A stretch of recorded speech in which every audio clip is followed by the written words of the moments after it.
Sometimes fate arrives in a dusty wagon when you least expect it. The midday sun beat down the dry land around Thomas Mitchell's small farm, and he stood on the weathered wooden porch, his eyes fixed on the dusty road that stretched as far as the eye could see. His calloused hands held a yellowed letter he had read dozens of times in recent weeks.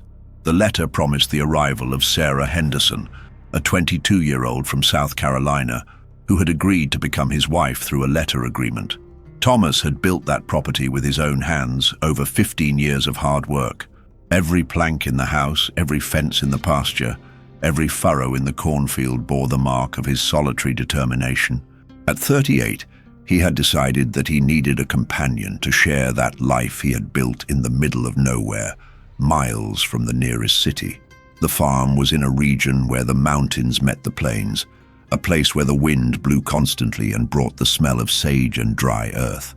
Thomas had chosen that spot because the water in the stream never ran dry, even in the most punishing summers.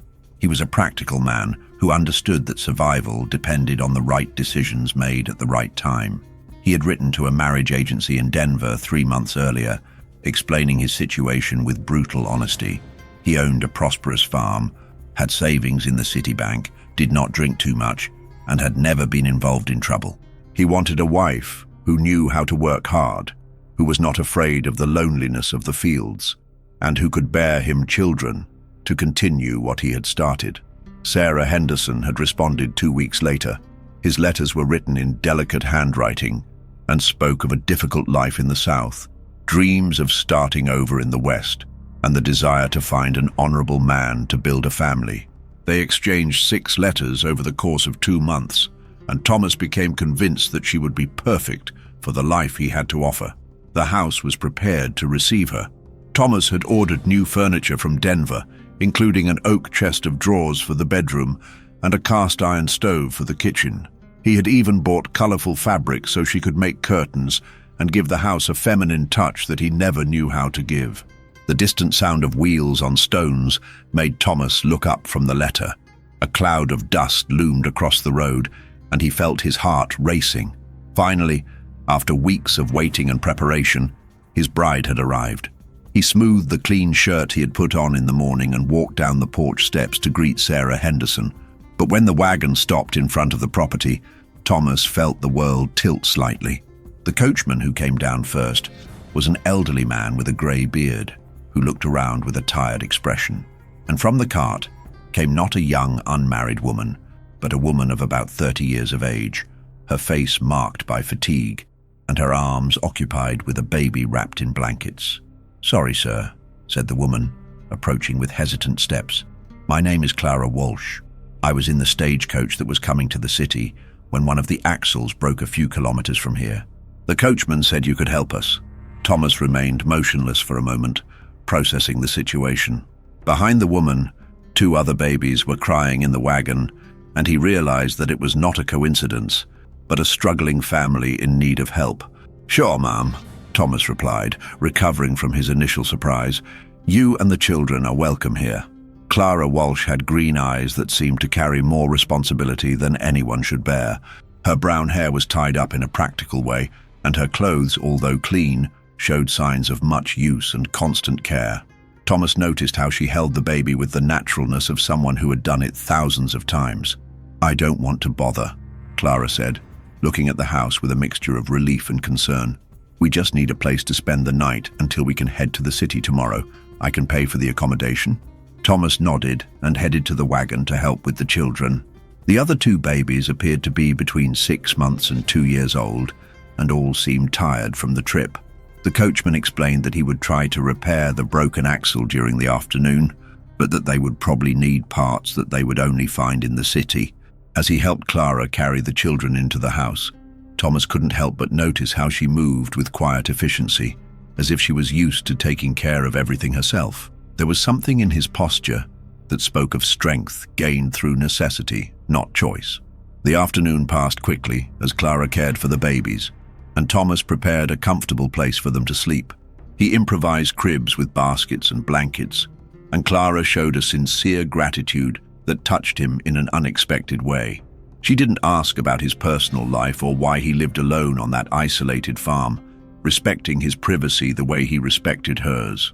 As the sun began to set, tinting the sky orange and red, Thomas realized that he had spent the whole day without thinking about Sarah Henderson's letter. The unexpected presence of Clara and the children had transformed their silent home into a place full of life, even temporarily. As he prepared a simple dinner for everyone, Thomas watched Clara out of the corner of his eye. She had managed to calm the 3 babies, and now she helped set the table, moving around the kitchen as if she belonged there. There was a naturalness to her gestures that contrasted with the feeling that she carried an invisible weight on her shoulders. Night fell over the farm with the usual silence, but this time the silence was punctuated by the soft sounds of sleeping babies and the comforting presence of another adult person in the house. Thomas wondered when the last time he had felt so at peace on his own property had been. Clara had insisted on helping with the night's chores, and Thomas watched her as she arranged the children's clothes and made sure everyone was comfortable to sleep.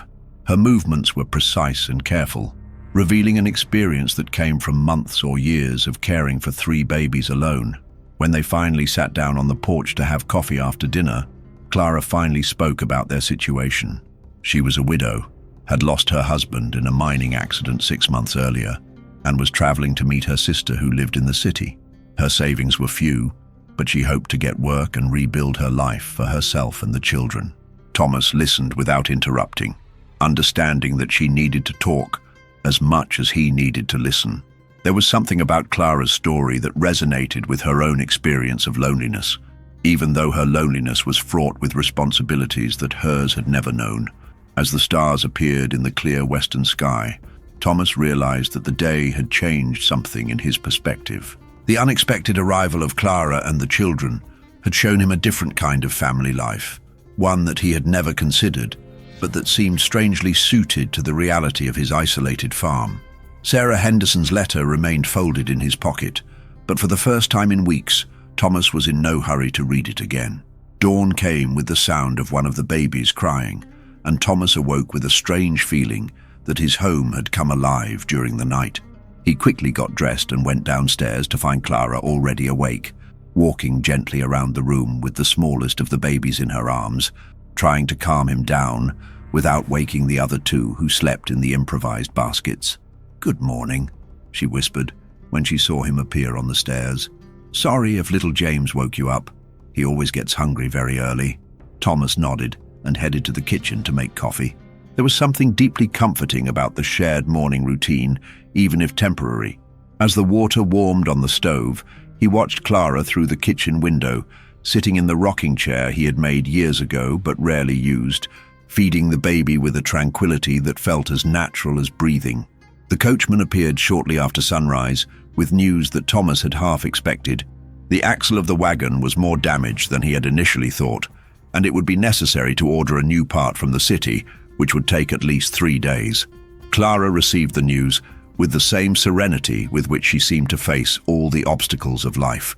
"Don't worry, Mrs. Walsh," Thomas said before she could express any embarrassment. "You and the children can stay here as long as necessary.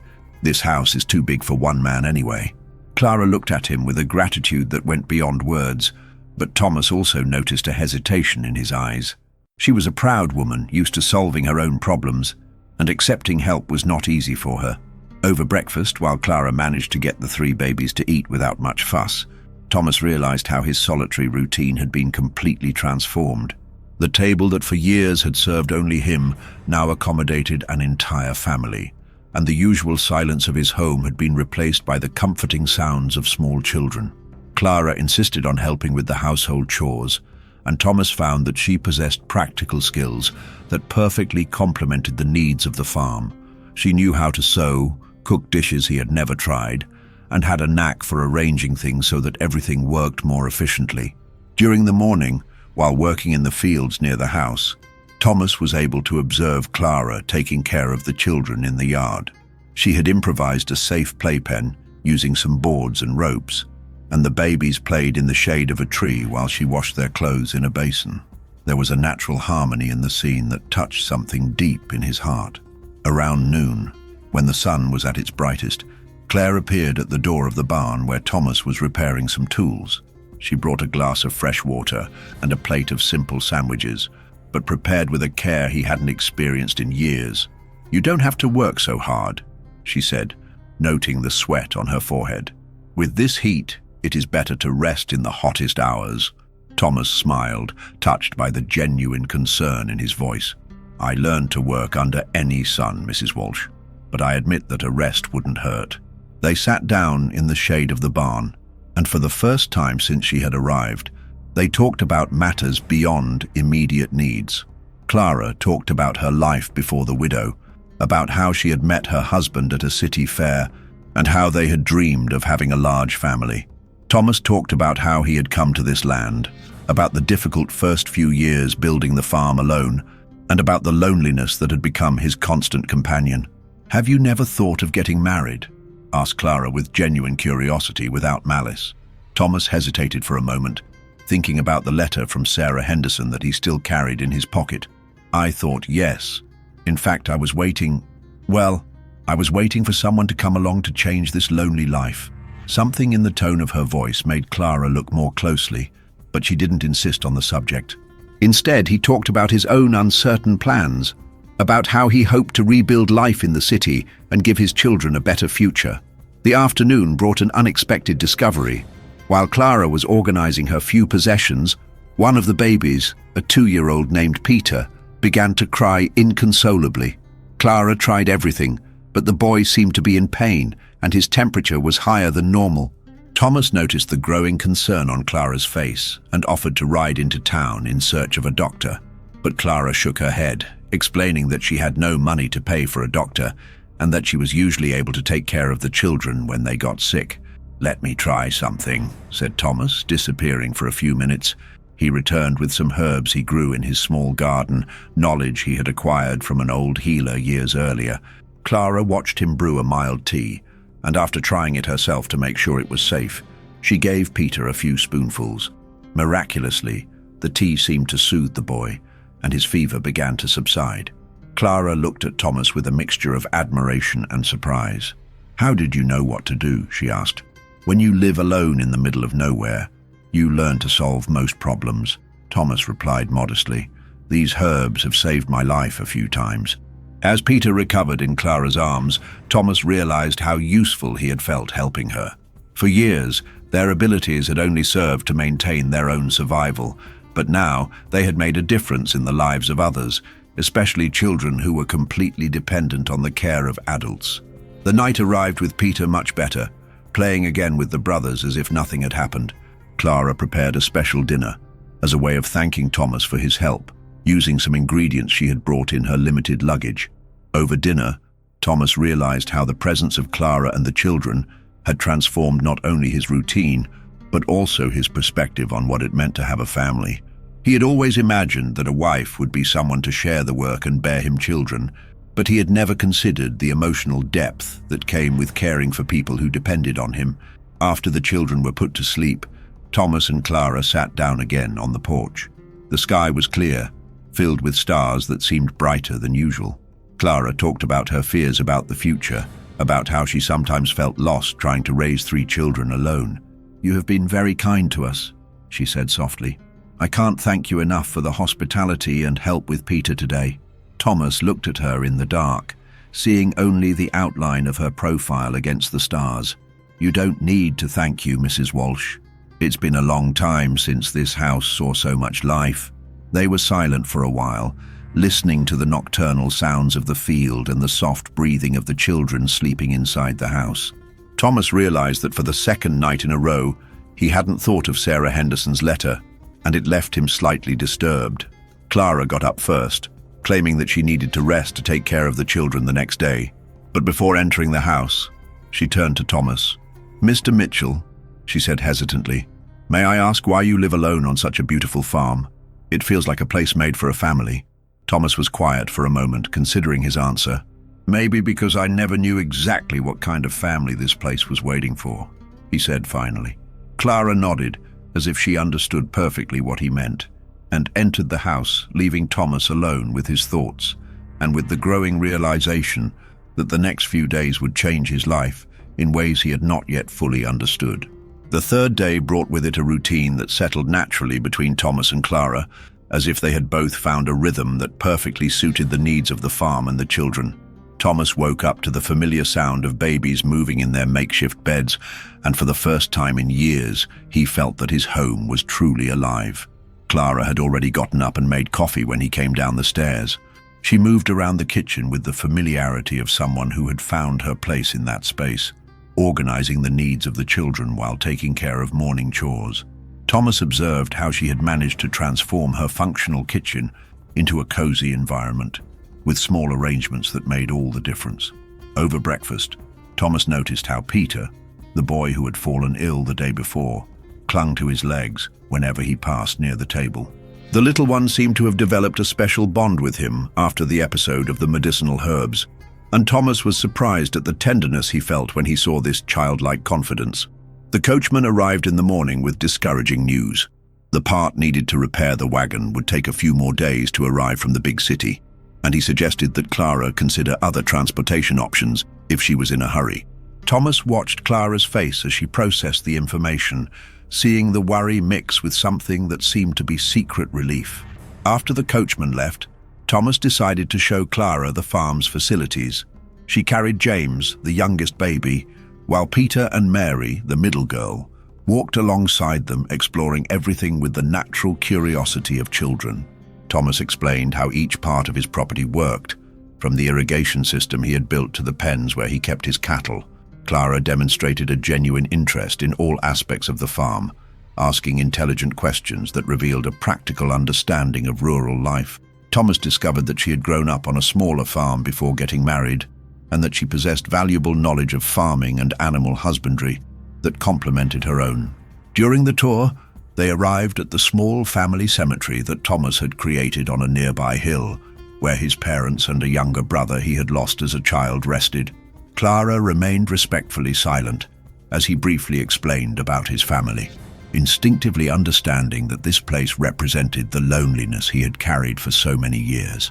Back at the house, Clara insisted on helping with the heavier work. Thomas watched her organize the tool warehouse with an efficiency he had never been able to achieve on his own, creating a logical system that would make his daily work much easier.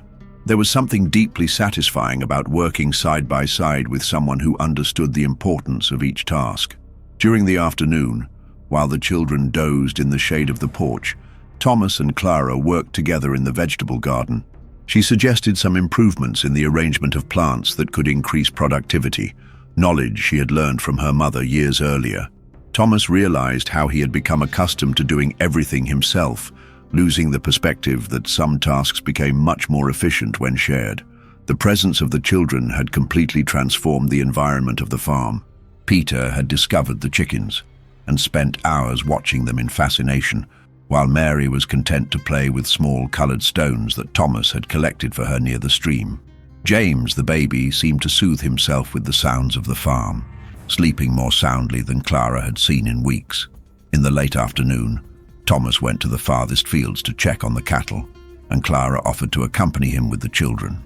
They walked through the pastures as the sun began to dip into the sky, and Thomas explained about every aspect of raising livestock, from selecting the animals to managing the pastures.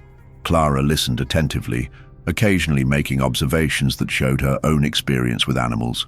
Thomas realized that she possessed a natural instinct for handling livestock, moving among animals confidently and calmly. The children also seemed fascinated by the large animals, staying close to the adults but watching everything with wide eyes. On the way back, they stopped near the creek so the children could play in the shallow water. Thomas watched Clara sitting on the bank with her feet in the fresh water, holding James as she watched over the other two. There was a serenity on her face that he hadn't noticed before, as if she had found a moment of peace amid the constant worries of her life. As the children played, Thomas realized how perfectly this scene fit into the landscape of his farm. It was as if the place had been incomplete all those years, waiting for just that combination of childlike voices, laughter, and the soft presence of a woman who understood the rhythm of rural life. Dinner that night was especially meaningful. Clara had prepared a meal using vegetables from Thomas's garden and some preserves she had brought with her, creating flavors he hadn't tasted since childhood. The children ate with appetite, and even James, who was usually picky about food, seemed to approve of the combination of ingredients. After putting the children to bed, Thomas and Clara sat on the porch as they had done the previous nights. But this time, the silence between them was different, charged with a mutual understanding that had developed over the days shared. Clara talked about how she had felt safe for the first time in months, and Thomas admitted that his farm had never felt like a real home anymore. During the conversation, Clara mentioned her concerns about the future. Her savings were limited, and she wasn't sure what kind of job she could find in the city that would allow her to properly care for her 3 children. Thomas listened without offering immediate solutions, understanding that she needed to express her anxieties before she could consider any alternative. As they spoke, Thomas realized that he had spent 3 whole days without thinking about Sarah Henderson's letter. The young woman by mail seemed to belong to a different life, to plans that had been made by a man who did not fully understand what it meant to have a real family. The presence of Clara and the children had shown him a reality much more complex and rich than his original expectations. Clara got up to check on the children before retiring to sleep, and Thomas remained on the porch watching the stars. For the first time in years, he could imagine a different future for his farm, a future that included childlike voices echoing through the fields and the constant presence of someone who understood both the work and loneliness of rural life. The last hours of the 3rd day brought a clear perception to Thomas. He had built his farm thinking he needed a wife to complete his life, but Clara's unexpected arrival had revealed that what he really needed was a real family, with all the complexities, responsibilities, and joys that entailed. When he finally retired to sleep, Thomas knew that the next day would bring important decisions. The coachman would return with news about the wagon repair, and Clara would have to choose between continuing her original journey or considering the possibility that fate had brought her and the children exactly where they needed to be. The 4th dawn brought the distant sound of horses' hooves approaching down the dusty road, and Thomas knew at once that the moment had come for the decision he had been avoiding. From the kitchen window, he watched Clara prepare breakfast with the same careful gestures as the previous days, but there was a tension in her shoulders that revealed that she had also heard the sound of horses. The children played on the living room floor, oblivious to the importance of that moment that would change the course of all their lives. The young knight who stopped in front of the farm brought 2 pieces of news that crashed into Thomas's chest like stones thrown simultaneously. Clara's wagon was repaired and ready to leave, but along with this information came a letter that the messenger delivered with the formality of someone who fulfills an important duty. Sarah Henderson wrote to inform him that she had changed her mind about mail-order marriage, having found a suitor in her own town, and wished Thomas all the happiness in the world in his search for a suitable mate. Thomas read the letter twice, expecting to feel disappointment or frustration, but found only a deep relief that completely surprised him. Clara received the news about the wagon with a silent wave and immediately began to pack up the few possessions she had brought, her movements efficient but unhurried, as if each gesture was a silent farewell to the objects that had been part of her routine for 4 days. Thomas watched her fold the children's clothes and organize the few makeshift toys they had found around the farm, and felt a pain in her chest that grew with each item put back in her luggage. The children seemed confused by the preparations, especially Peter, who clung to Thomas's legs when he realized something was changing. When Clara finished packing her things and walked to the door with James on her lap and the other 2 children holding her skirt, Thomas realized that he was about to let go of the family he had been waiting for all his life without knowing it. He got up from the chair where he had been watching the preparations, took Sarah Henderson's letter out of his pocket, and held it out to Clara, briefly explaining what had happened and how that news had completely clarified his feelings. Clara read the letter in silence, her green eyes filling with an understanding that went far beyond the words written on paper. Sunset that day found Thomas back on his porch, but this time he wasn't alone gazing at the empty road. Clara was sitting in the chair next to her, with James sleeping peacefully in her arms, while Peter and Mary played in the backyard with the puppies of one of the farm dogs. The coachman had set off alone in the morning, taking only his tools and Thomas's gratitude for having broken the axle of the wagon in exactly the right place. The house behind them was filled with the sounds of a real family, And Thomas knew he had found not only the mate he was looking for, but also the understanding that true love comes when we least expect it, disguised as a necessity and revealed through the generosity of the human heart. Did you like this story of the Wild West? Leave your like and subscribe to the channel for more exciting narratives. Activate the bell so you don't miss any adventures.